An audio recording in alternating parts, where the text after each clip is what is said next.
Hey everyone, it's Brittany here, and sorry if I sound a little hoarse and have a deep voice right now, but me and the girls have been sick for the past few days, so it's been a little crazy around here. I have had a sore throat for a couple weeks, and it just progressively got worse and worse and worse. And I went to the doctor and found out I had like an upper infection and an ulcer on my throat, and that's why my throat had been getting worse and killing me and hurting so bad. So the girls went later that afternoon to their pediatrician and found out they just had colds. So I was very grateful that they didn't have everything that I had. But we are all starting to get a lot better now, and we started feeling better a couple days ago. So that's been really nice, and we went for Kylie's first haircut actually a couple days ago. Her hair, as you guys know, you've seen her before, and she has red curly hair, and it started to grow out like the sides, like pointy, like Bozo the Clown, if you guys used to watch that back in the day. And it would get like really froey, but just on the sides, and it would be way longer on the sides than the tops. So they evened it out, and it is like short and tight curls again, and it doesn't get, if it gets a little afro-y, it's all over, so it's not really bad. So it's really nice, and it's only a penny for the first haircut, and I can't believe she's almost 4 and just now had her first like real haircut.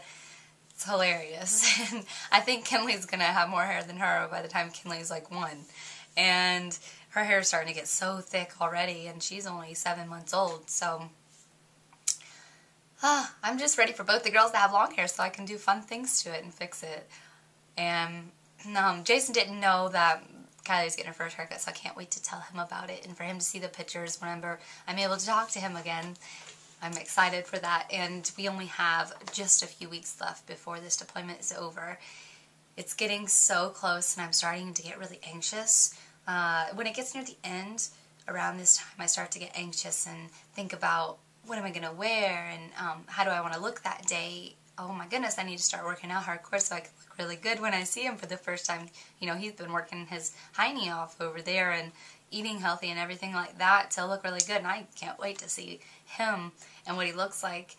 And I want to look good too, so I need to start working out hardcore again and get back into the habit of doing that. It's just been a lot going on the past few months. I haven't been able to since the first couple months of the deployment, so I'm excited just to get back into it. And when I start working out, it gets really like addicting, like you want to do it all the time, so that's nice, and it makes you feel good, and I love that feeling of just feeling healthy.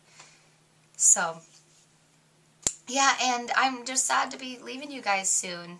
The deployment diaries will be over soon, and I've really enjoyed talking back and forth and all the interactions with you other ladies and getting to know y'all's story and hear from you guys. It's been really great and really helped this deployment fly by, and I think this is the most interaction I've had with other military wives.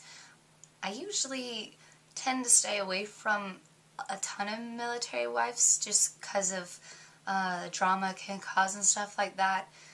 When I do make friends, I make friends with like girls who might be in this, their husbands might be in the same unit but don't necessarily work directly with your husband, because that can cause a lot of problems, not with the girls really, but with the guys at work.